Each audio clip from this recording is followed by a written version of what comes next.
नमस्कार दोस्तों। आज के स्टॉक लर्निंग हम स्टार्ट करते हैं पटेल इंजीनियरिंग से लेकर। इस स्टॉक में ऐसा क्या पोटेंशियल्स हैं, ऐसा क्या ग्राफिक्स हैं इसकी वेबसाइट्स के ऊपर जो देखने में बड़ा अट्रैक्टिव लगता है, और सेम वे से यदि इसकी स्टॉक भी रैली करती होगी तो शायद और भी अट्रैक्टिव हो सकती है। तो चलिए, जिस तरह के इनके प्रोजेक्ट हैं, जिस तरह के इनकी कामकाज का डिलीवर्ड देखने को मिला है, उसी आंकलन से हम इसकी स्टॉक प्राइस की तरफ चलते हैं और समझने का प्रयास करते हैं। जो कंपनी कुछ दिनों से रैली दिखा रही थी, वहाँ पे रैली के दौरान क्या हुआ, इसमें थोड़ा सा गिरावट का प्रेशर था, और गिरावट के प्रेशर के बाद दोबारा क्या उछलती कूदती नज़र आती है, क्योंकि इससे पहले देखने को ये मिलती है। जो ये चार्ट इस हिसाब से, जिस हिसाब से अभी डेवलप करती नज़र आ रही है, मतलब कह सकते हैं कि पिछले रिकॉर्ड जो है इसका ब्रेकआउट की बात, उसको तोड़ती नज़र आती है। और इस तरह के आंकड़े उन्होंने कई बार लिया है। ये खास करके वो पार्ट था यहाँ पे डब्लूज का क्लेटे के साथ उन्होंने कामकाज किया था। अब क्या कहते हैं इस स्टॉक को लेकर के, क्या फंडामेंटल्स है और फंडामेंटल के क्या साथ क्या रिस्क टू रिटर्न और रिवार्ड की बात करती नज़र आती है, हम इसके बारे में जानने वाले हैं। तो चलिए जानते हैं पटेल इंजीनियरिंग्स को लेकर के, जहाँ पे ये देखा जा रहा जो बुक वैल्यू से जो करंट प्राइस है वो काफ़ी ज़्यादा नहीं है। कह सकते हैं जब फिलहाल ये पीवी की बात में तो 1.40 के आसपास का है, जबकि फेस वैल्यू करीब करीब ₹1 का, और ₹1 के बेसिस पे कंपनी का जो अर्निंग है, वो अर्निंग कहता है करीब करीब ₹3.63। इसके अलावा की बात करें स्टॉक की पीई का, तो पीई का आंकलन उससे कहते हैं जिसको कहते हैं भीड़। हम अपनी आमतौर की भाषा में इसको कहते हैं भीड़। जो मार्केट में कितने के भीड़ है इस स्टॉक को खरीदने और बेचने को लेकर के, फिलहाल यहाँ पे कितने बने हुए हैं, तो कहते हैं कि 20 गुने की भीड़ है इस अर्निंग के बेसिस पे, अर्थात ₹3.63 की अर्निंग होती है। इसके हिसाब से देखा है तो करीब 20 गुने की भीड़ है, जिसकी वजह से ये प्राइस जनरेट हो जाती है मार्केट को लेकर के। आखिर इस स्टॉक में केवल इसी भीड़ के आंकलन से किया जाता है, और इसके भीड़ होने के क्या क्या कारण हो सकते हैं। तो चलिए, इसका कारण, पहला कारण तो ये भी होता है कि कंपनी को ये देखा जाता है कि आखिर डेट टू इक्विटी क्या कहता है, और दूसरा करंट रेशो क्या कहता है। जहाँ पे ये फिलहाल अभी तक देखा गया कि ये इसको अंडर वैल्यूड की कैटेगरी में माना जा सकता है। किससे? इंट्रिंसिक वैल्यू से। यदि इसको बुक वैल्यू से देखें तो कहती है अभी फिलहाल ये जंप कर चुकी है, लेकिन इंट्रिंसिक वैल्यू से कहती है अभी ये अंडर परफॉर्मेंस स्टॉक है। और जबकि यहाँ पे यदि इंडस्ट्रियल कैपेसिटी के बेस पे चर्चा करें तो यहाँ भी कहती है करीब करीब 20% की साइड वाइज करने वाली है। और यदि 20% यहाँ से चलती है तो नियरली लगता है कि कितना तक जाएगा, इस कह सकते हैं नियरली ₹72 तक के आसपास, 70 के आसपास, 70 से 75 के आसपास का आंकलन जा सकता है, जो कि हायर टू हायर में ₹79 तक इसकी प्राइस गई थी, और लोअर का बॉटम करीब ₹42 तक बनाया था। अब आते हैं कुछ आंकड़ों को लेकर के, जिस आंकड़ों में कहते हैं कि आरओसी, जो कि हिस्टोरिकल डेटा बेसिस है, कहते हैं 13% की है, जबकि आरओसी की बात करती है 7.50% का है, जबकि नंबर ऑफ शेयर करीब 84 करोड़ से ज़्यादा की मिलती है। और मार्केट कैप भी अच्छा खासा है, नियर अबाउट 5,000 करोड़ के आसपास मार्केट पहुंचने वाली है। जिन सब बातों को हमने हाईलाइट्स किया था, मार्क किया था, उन सभी के पीछे हम जानेंगे इनकी क्या क्या एक्सपेक्टेशन थी, क्या क्या इन्होंने रिजल्ट दिया, क्या क्या रिकन्सलेशन है। इसीलिए हमने इसका नाम दिया है R2R को लेकर के, जहां हम कंप्लीटली पीएल और पीएल के साथ साथ बैलेंस शीट को, फिगर को एक रिकन्साइल करेंगे। केवल और केवल समरी डेटा को प्योरिटी के साथ ना मानती हूँ, क्योंकि समरी डेटा में कई बार कुछ डेटा अच्छी भी नज़र आती है, और वहाँ पे जब तक जाएंगे नहीं तब तक वहाँ पे हमारे पास एग्जैक्ट फिगर नहीं मिलता कि आखिर कंपनी ने फाइलिंग किया था या अपडेटेड है या नहीं है। तो चलिए हम चलते हैं पटेल इंजीनियर्स के डेटा की तरफ। उससे पहले एक नज़र डालते हैं बिजनेस को लेकर। तो कंपनी के साथ में ये समझ में आती है कंपनी क्या क्या बिजनेस करता है।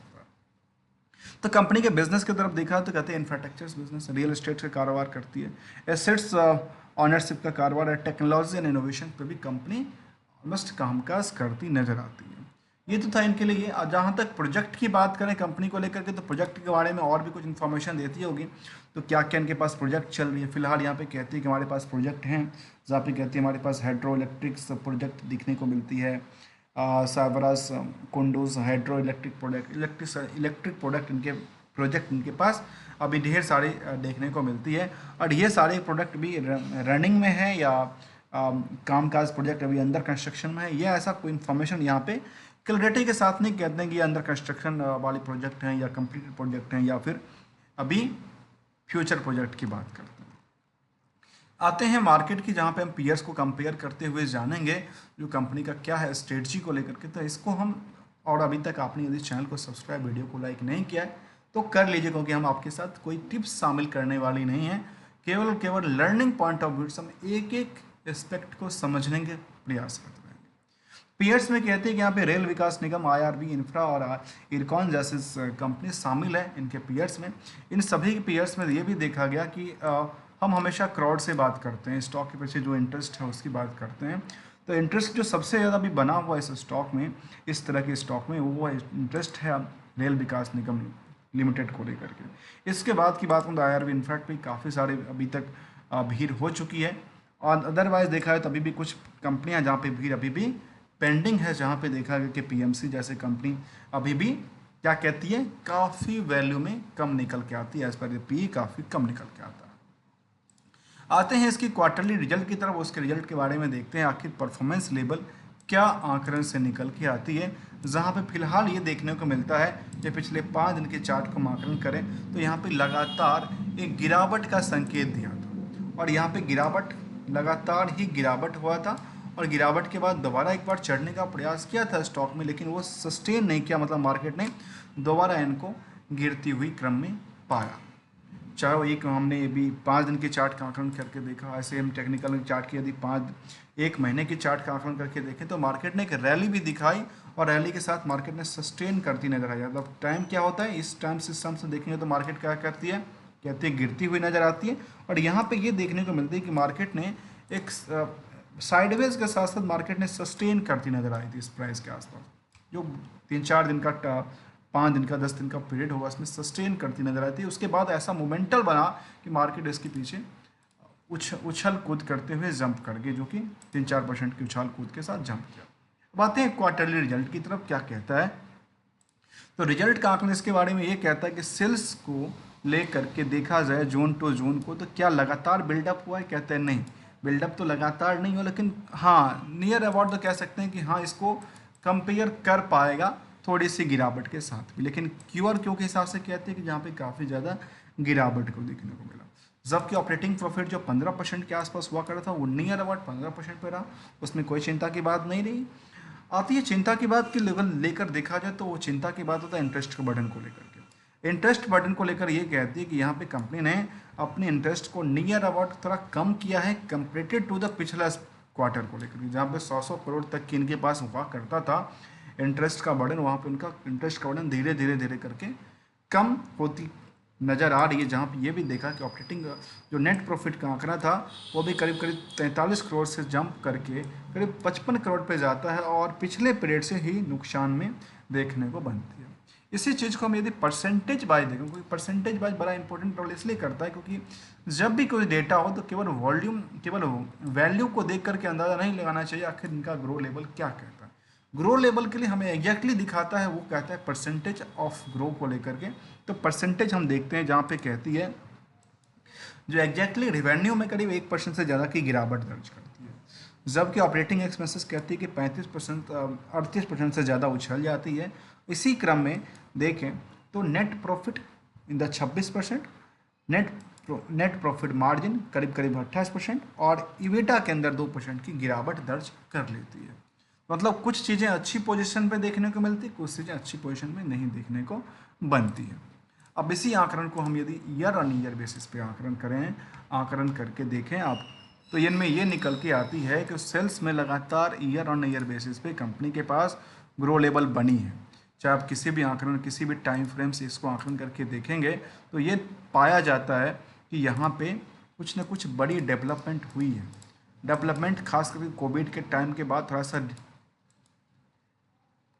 सा हिल गया था, उसके बाद दोबारा 2022 के बाद सस्टेनिटी की तरफ भागता नजर आता है। जबकि ये भी कहता है कि यहाँ पे जो बाकी पार्ट था, चाहे ऑपरेटिंग प्रॉफिट को लेकर की, वहाँ भी इंक्रीज करती नजर आती है, और नेट प्रॉफिट आंकड़न में जो कि नुकसान में चल रही थी वो नुकसान से धीरे धीरे धीरे करके नए सस्टेनिटी बनी है, जो कि लास्ट 300 करोड़ के आसपास को टॉप तक पहुँचाने का काम किया है। अब आते हैं इसकी रिटर्न रिस्क टू अबार्ड की तरफ और रिस्क रिकन्सलेशन की तरफ। तो रिस्क टू रिकन्सलेशन में हम इस चीज़ों को देखेंगे जहाँ पे प्रॉफिट बुकिंग जो किया है इसके पीछे हमें क्या जानना पड़ेगा, उन्हें बैलेंस शीट को जानना पड़ेगा जहाँ पे हम R2R की बात करने वाले हैं। इसके लिए हम उससे पहले एक नज़र परसेंटेज ऑफ ग्रोथ को देखते हैं ईयर ऑन ईयर बेसिस पे। तो ये कहलाता है कि रिवेन्यू में करीब 16% से ज़्यादा की उछाल आती है, ऑपरेटिंग एक्सपेंसेस 17% से ज़्यादा उछलती है, नेट इनकम सोर्स करीब 58% की उछलती है और नेट प्रॉफिट करीब 35% उछल करके बीटा में करीब 23% की उछाल प्रदान करती है। तो ये तब यहाँ तक ईयर ऑन ईयर बेसिस पे अच्छी खासी ग्रो लेवल को दर्शाती नज़र आती है। अब आते हैं आंकड़ों को लेकर के जहाँ पे हम बैलेंस शीट को देखें और बैलेंस शीट की जो फिगर आउट हमने यहाँ पे कुछ आंकड़ा किया था वो ये किया था, जो इसका क्या जो डेटर्स रेशियोज़ हैं, डेट टू इक्विटी रेशियोज़ हैं या करंट रेशियो, इसका एक्चुअली एनालिसिस क्या कहता है, इसका एक्चुअल रिकन्सलेशन क्या कहता है। इसके रिकन्सलेशन तरफ चलें तो ये समझ में आती है जो बैलेंस शीट के फिगर में इन्होंने अपने बोरिंग्स को लेकर के लगातार बढ़ाई है।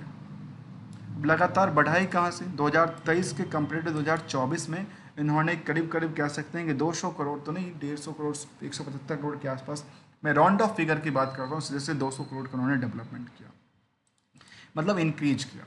जब इंक्रीज किया तो सवाल ये आता है कि इनका यूटिलाइजेशन कहाँ करते हैं, इनका यूटिलाइजेशन कहाँ करते हैं। यूटिलाइजेशन के बाद ये निकल के आती है कि 100 करोड़ के आसपास उन्होंने देखने को मिलता है कि फिक्स एसेट्स के अंदर उन्होंने इंक्लूड किया। इसके अलावा की बात करें तो इनका ये देखने को मिलता है कि 100 करोड़ के आसपास तो अदर एसेट्स में इनका पड़ा हुआ है, जहाँ पे ये भी इनके इन्वेस्टमेंट पार्ट में देखें तो करीब 155 करोड़ तक जो भी इंक्रीज करती हुई वैल्यू रही है। और अदर एसेट्स के अंदर इनका यदि हम लायबिलिटी साइड को उसको देखें, खास करके ट्रेड रिसीवेबल पार्ट को देखें तो ट्रेड रिसीवेबल्स के बारे में क्या आंकड़न देता है, तो वो कहते हैं 555 करोड़ का मेरा उधार सेल्स रहा है।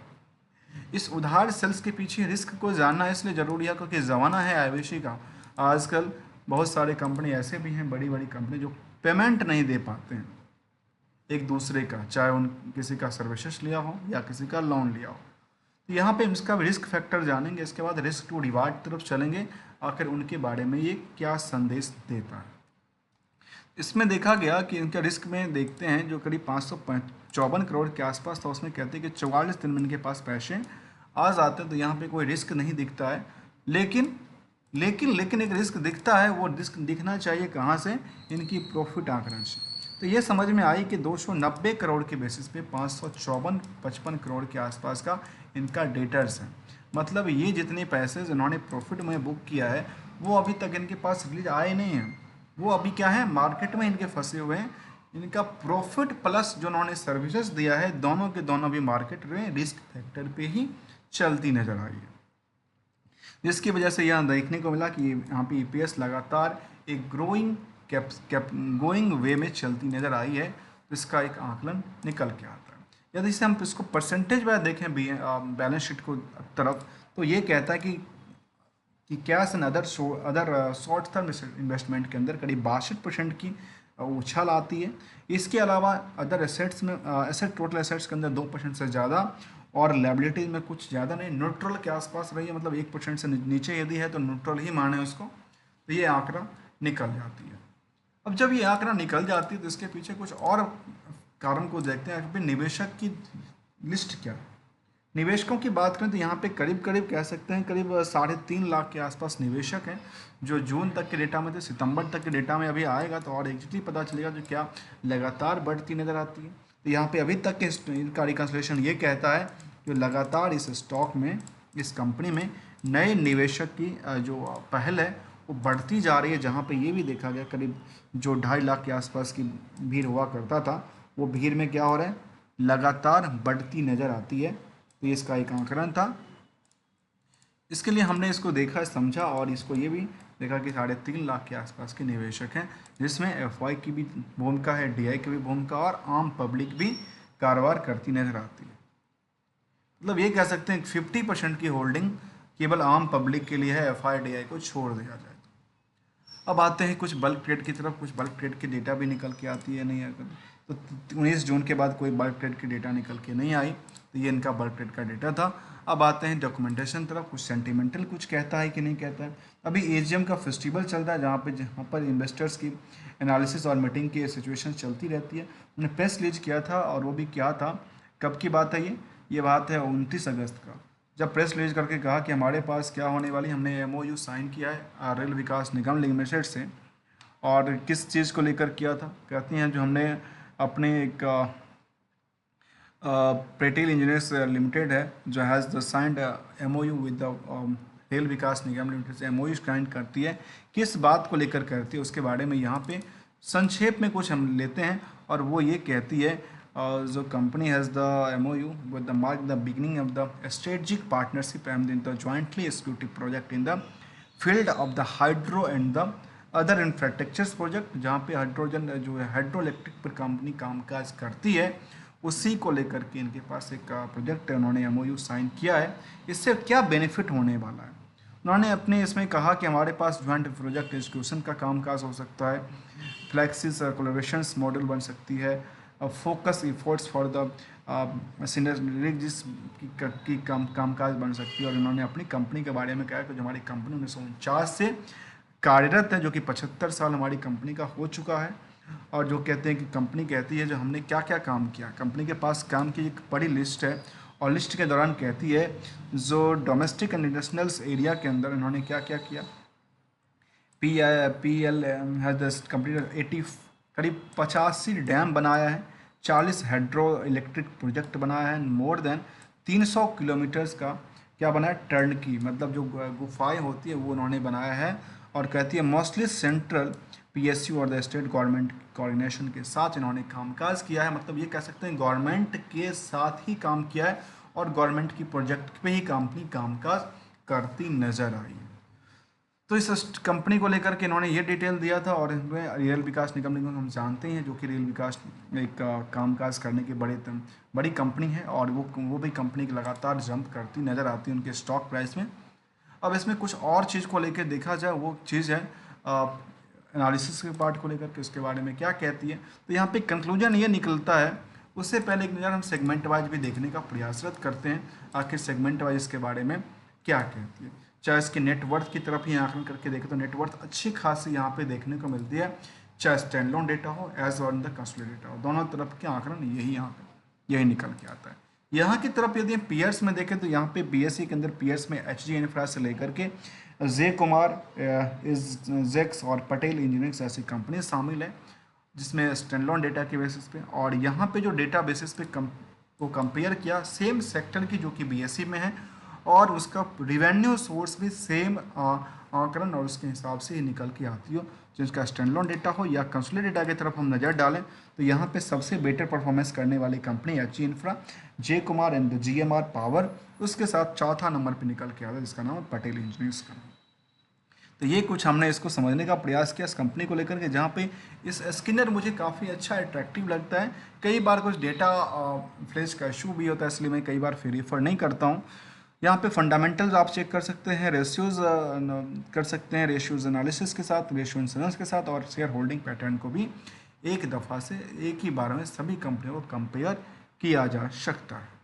ये हमने थोड़ा सा पार्ट्स लिया। यहाँ से आते हैं जहाँ पे कंपनी का जो BSE के ऊपर के डेटा की बात करो तो वहाँ पे कुछ अपडेट्स निकल के आती है। वो ये था जो यहाँ ये दर्शाता है कि यहाँ पे वॉल्यूम में लगातार क्या हो रही है, एक इंक्रीज करती नज़र आती है, मतलब वॉल्यूम में लगातार क्या हो रही है, एक नई ऊंचाइयों को पहुँचते हुई नज़र आती है। तो ये हमने कुछ चार्ट का आकलन किया था, इसमें सेगमेंट वाइज तरफ और क्रॉप प्रोटेक्शन तरफ देखें तो कंपनी 2023 में राइट इशू लेके आई थी, 19 में कंपनी राइट इशू लेके आई थी, उससे पहले कंपनी डिविडेंड की पार्ट दिया करती थी, लेकिन अभी 2012 के बाद उन्होंने डिविडेंड का पार्ट, बोनस का पार्ट कुछ दिया नहीं है। तो ये इनके लिए थोड़ा सा सेंटिमेंटल्स की बात हो सकती है जो कि एक इन्वेस्टर को कई बार लुभाता है, कई बार नहीं भी लुभाता।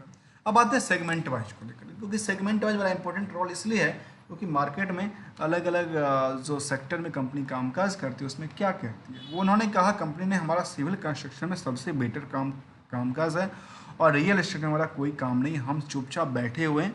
अर्थात ये समझ में आए कंपनी सिविल कंस्ट्रक्शन की कंपनी रही, ऐसी की कंपनी से इसको कंपेयर करना शायद बेटर साबित हो सकता है जो केवल सिविल कंस्ट्रक्शन में कंपनी कामकाज करती है।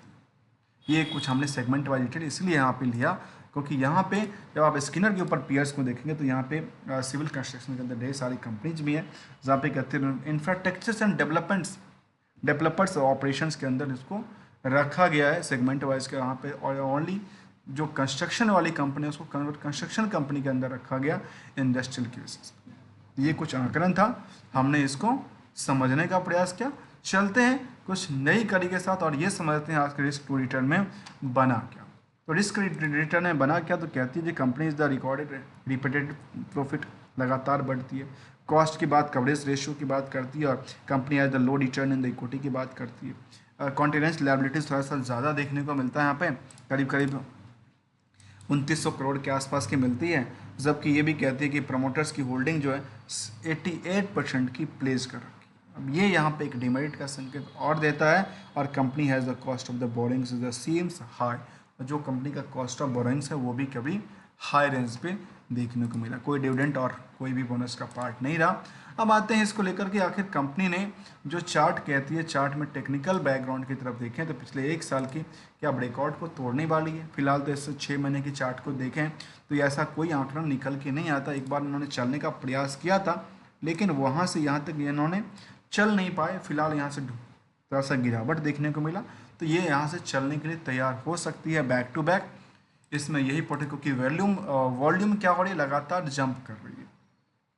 जहाँ 6 महीने में तो ये देखने को मिला कि निवेशक करीब 5% की गिरावट दिया है, एक साल में ये भी देखने को मिला कि 2% की गिरावट नुकसान प्रदान किया है, और पिछले 5 साल के डेटा ये भी कहती है कि 615% के आसपास की ऊंचाइयों तक इस स्टॉक ने अपने निवेशकों को रिटर्न बना के दिया है। फिलहाल स्टॉक की प्राइस काफ़ी छोटी रही है, फंडामेंटल्स में काफ़ी स्ट्रॉन्ग पोजीशन रहा है, जबकि पी काफ़ी छोटा कहने को मिलता है, क्योंकि अभी इनमें इसके अंदर ग्रो लेवल्स और बन सकती है, और इंट्रिंसिक वैल्यू से जो वैल्यू है करंट मार्केट का वो काफ़ी अभी भी कम देखने को मिला है। इसके हिसाब से यहाँ पे और कुछ पोटेंशियल बनेगी, लेकिन थोड़ा सा टाइम लग सकता है। तो हमने समझने का प्रयास किया पटेल इंजीनियर्स लिमिटेड को लेकर के।